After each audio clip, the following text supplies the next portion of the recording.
Chaos Scatter is a tool. It's a powerful tool that enables you to scatter trees, grass, shrubs, whatever you want to scatter, even objects, kettles, whatever you want to scatter inside 3ds Max. Okay, it enables you to do that in a very random way, but also in a controlled way. It enables you to do things like this.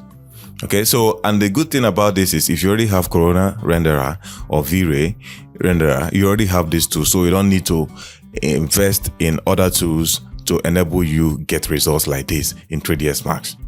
Right, let's take a look at how it works. Okay, I will just create a plane like so. Let me make this plane a little bigger. And then I'll create some boxes. Okay, I'm going to change this color to green. I'll duplicate this. So, I want to scatter these objects on this. How do you do that? Let me just hit G on the keyboard to get rid of the grids. Okay, so if you want to do that, just come over here and click on this. Okay, and then I'm going to create the Corona Scatter. Now, when you select this Corona Scatter, go over to the Modify tab. In the Modify tab, the first rollout tab you're going to see there is Objects. Okay, this top one is where you select the object you want to scatter the elements on, while this down one is where you select the elements you want to scatter. So I'm just going to hit this plus button and then select this plane because this is where I want to scatter this on. All right, and then when you're done, click on it again to come out of that. And then I'm going to select this, and I'm going to add this other one, this one too, and then this one. Okay, now let me just remain there. There are things I want to show you now. So I'm going to start interactive rendering. Okay, now when you look at this, you're going to see all these boxes being scattered in this place. You can see they are being rotated by default. You can see some randomness going on here. That's the good thing about Chaos Scatter. Rather, it looks random, but you have control over everything that's going on here.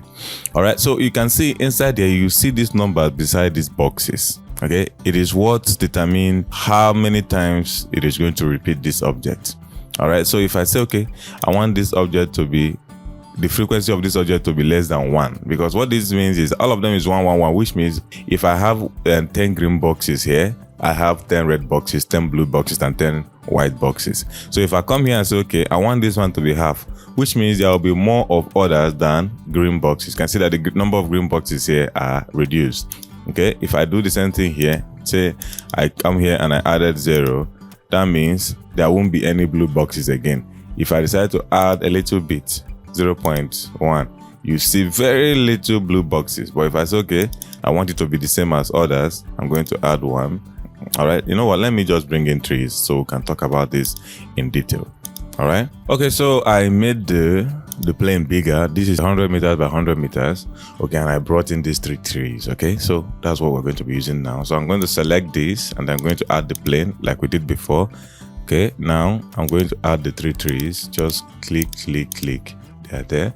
Let me start interactive rendering. Okay, you can see the trees being scattered. Let me increase the brightness so we can appreciate them more. Now, we already talked about the frequency. Now let's talk about the avoid collision. Check it, avoid collision. What that does is that it makes sure that none of the boxes, let me go to the display and set this into box so that you see it properly. Now it's going to make sure that none of these boxes collide. Okay, that's what avoid collision does for you. So when you come over here and you don't want any of the trees to run into each other or to collide, just come down here and you check this avoid collision. Okay, if I turn it off, you see all the boxes are colliding. Let me turn on edge face so you see they are all colliding. But when you check this avoid collision, you see it. You can even increase the spacing if you want. Okay, increase the spacing, but when you keep it at 100%, it is going to make sure that the boxes are as close to each other as possible, but then they are not colliding with each other. The next thing we are going to look at is surface scattering. Okay, this is where it determines how many. Let me turn off this avoid and then bring out this. So in this surface scattering, that is where we determine the number of trees that we are scattering. Now is at 1000, so we have 1000 trees there. If I should come down here and make it 300, okay, we are going to have 300 trees scattered in this place. All right, but what I like to use is to keep it on 0 and then adjust this distance, because 10 millimeter is very, very small. So I like to make it like 5,000, in fact 50,000 millimeters, and then I add 3 in there. Okay, then I start reducing. I'll reduce one of the zeros. Now that is looking sensible. Now I'll make it like 8,000. Yeah, so if I want now, I'll just add one more. I can make it 4, and then that increases it a little bit. So 4 trees in 8,000 millimeters. So that is how it's going to look. What this does for you is it ensures that there is equality when it comes to the number of trees you are spreading. Because if you make this thing 1,000 trees count without using this per square meter or per square millimeter, what it's going to do for you is that when you are putting it on a smaller surface, when you are putting this chaos scatter, when you want to copy it and put it on a smaller surface, when you do that, it is actually going to look bigger in some spaces, like in some planes if they are smaller, and then look smaller in some planes if they are bigger. So with this now, everything is looking equal. Okay, this is very handy when you are scattering grasses. Okay, so you find out the count per square meter that is suitable for you, that you are okay with, and then you scatter it and apply it on other surfaces. It is going to ensure uniformity in the graphs that you're scattering. All right, the next thing we're going to be looking at is the transformation. Okay, transformation is where you get things to be interesting, where you get things to look more random. Okay, that is why I told you that this tool enables you to scatter things randomly, but then it also gives you control to control that randomness. So translation is where you control the movements.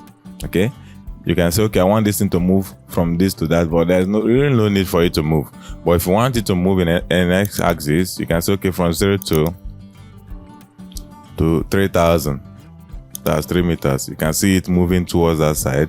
If you want it to move up, you can say 0 to 10,000, that's 10 meters up. Now all the trees are moving up. Okay, if you want it to rotate, by default, chaos scatter has rotation in the z-axis. That means it is going to rotate from 0 to 360 to create that randomness. If you want it to rotate in the x-axis, you can do that. Okay, you can make it all lie down on the ground like this. Okay, you can also make this one lie down too randomly. It will choose the one that will lie down and the one that it is going to leave to be standing up, because it is from 0 to 90. Okay, so I'm just going to return it to 0, and then scale. Okay, you can reduce the scale of one and make others. Like you can make this one from 80 to 120, and the scale will be from 80% to 120% of the size of the original object. All right, so there's something else I want us to look at in this area. That is where you select where you want some of this object. Let's say you want to create a pathway. Let me stop this for a bit. You want to create a pathway, and then let's use a line. You can use a line to do this. Okay, now that I've created this line, let's create a pathway through this forest. How do we do that? We'll go down to the area, and then we'll add this spline. Okay, spline exclude. Okay, now that I did that, you find out that you're not seeing any gap.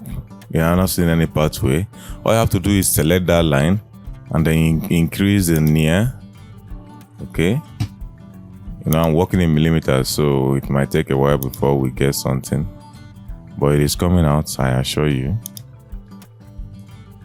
You can see the pathway is being created.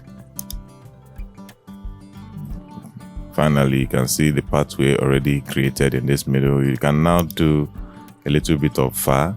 Okay, this is how you create a footpath or pathway through your scatter.